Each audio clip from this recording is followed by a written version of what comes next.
Hi friends, நம்ம ஈராட் மூவிஸில் கையில் Anandhi நடிச்சிருக்கிற white rose படம் எப்படி இருக்குன்னு பார்ப்போம். பெண்களை தொடர்ந்து கொலை செய்கிற சீரியல் கில்லர் கிட்ட மாட்டின ஒரு பெண்ணை பற்றின கதை இது.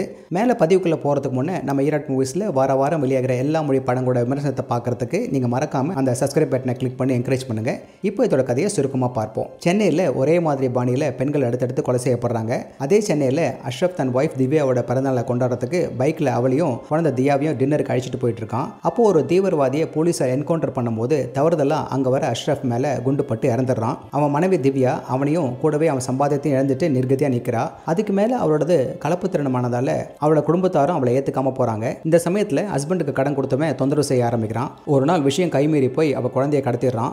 பதறி போய் கேட்க போனால் பணத்தை கொடுக்காம போனால் குழந்தைய பேங்காக்கில் விற்க போகிறத மிரட்டுறான். தன் குழந்தையை காப்பாற்றுறதுக்கு வேறு வழி இல்லாமல் செக்ஸ் ஒர்க்கராக மாறுறா. ஆனால் அவளோட முதல் நாளே ஒரு புது கஸ்டமர் கிட்ட அனுப்பப்படுறா. அந்த கஸ்டமரும் ஒரு மாதிரி இருக்க அவன் வீட்டுக்குள்ளே போன உடனே கொஞ்சம் டைம் எடுக்கிறதுக்கு ரெஸ்ட் ரூமுக்கு போகிறா.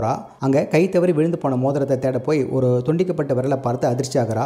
ஏற்கனவே அவன் யாரையோ கொன்று இருக்கான்னு புரிஞ்சுக்கிட்டு தன்னையும் அவன் கொல்ல வாய்ப்பு இருக்குன்னு உடனடியாக போலீஸுக்கு ஃபோன் பண்ணுறா. வெளியே அவன் கதவை தட்ட ஆரம்பிக்கிறான். இதுக்கப்புறம் என்ன நடக்குது என்பது தான் இந்த படத்தோட மீதி கதை. படம் சுவாரஸ்யமாக ஆரம்பிக்குது. அதுக்கப்புறம் படத்துக்கான கதை களத்தை உருவாக்குறதுல கொஞ்சம் நேரம் எடுத்துக்கிறாங்க. அடுத்து ஹீரோயின் ஆபத்தை ஃபேஸ் பண்ணும்போதெல்லாம் அவங்கள துடிக்க வைக்கிறாங்க.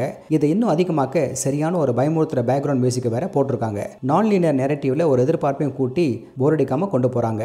இயக்குனர் கே ராஜசேகர் ஒரு சாலிடான கதையை தான் எடுத்திருக்காரு. இது இன்னும் கிரிப்பிங்காக சுவாரஸ்யமாக எடுத்திருக்கலாம். நல்ல தொடக்கத்துக்கு அப்புறமா கண்டினியூட்டி மற்றும் லாஜிக்கல் சிக்கல்களால அப்படியே சறுக்கும். எப்போ ஹீரோயினை கொல்றதுக்கு வெளில நேரம் எடுத்துக்கிறானோ தலையில சுத்தியால் அடிபட்டு ரத்தம் கசிய தரையில் இழுக்கப்பட்டிருந்தாலும் அந்த தடையுமே இல்லாமல் எழுந்து நடமாடும் போது நமக்கு தெரிஞ்சிடும் அவங்க சாதாரணமாக நடந்து போறாங்களே, எப்படிடா இது சாத்தியம்னு நினைக்கும் போது தான் தடுமாறும். ஹீரோயினா வர ஆனந்தி ஒரு பவர்ஃபுல்லான பெர்ஃபார்மன்ஸை கொடுத்துருக்காங்க.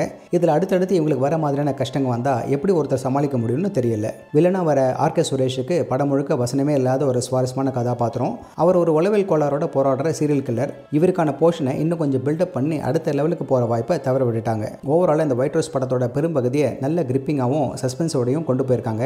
அதுக்காக ஒயிட் ரோஸ் பேருக்கான சம்மந்தத்தை தேடாமையும் அதுக்கு மேலே வர சீன்களில் லாஜிக் மிஸ்டேக்ஸை பற்றி கவலைப்படாதவங்களும் இந்த படத்தை ஒரு தடவை பார்க்கலாம். ஓகே ஃப்ரெண்ட்ஸ், இதே போல் இன்னொரு சுவாரஸ்யமான பட விமர்சனத்தோடு சந்திக்கிறேன். இந்த விமர்சனம் உங்களுக்கு பிடிச்சிருந்துச்சுன்னா உடனடியாக லைக் பண்ணுங்கள், ஷேர் பண்ணுங்கள். நன்றி.